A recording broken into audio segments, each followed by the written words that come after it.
Hello guys, in today's video, I'm gonna show you how you can stop redirects in your Google Chrome browser. Let's begin. First, open Google Chrome, alright?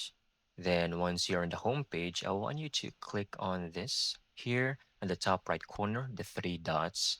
To reveal more options, click on Settings, go to Privacy and Security, and over here, select Site Settings, scroll down until you see pop-ups and redirects. Left-click, then over here, don't allow sites to send pop-ups or use redirects, all right?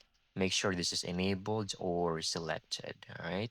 Next, I want you to use a Chrome extension. If this doesn't work at all for you, you can use this particular Chrome extension, Redirect Blocker. Just add this to Chrome. Once done and installed, it will do the rest for you, all right? And that's pretty much it. You're now good to go.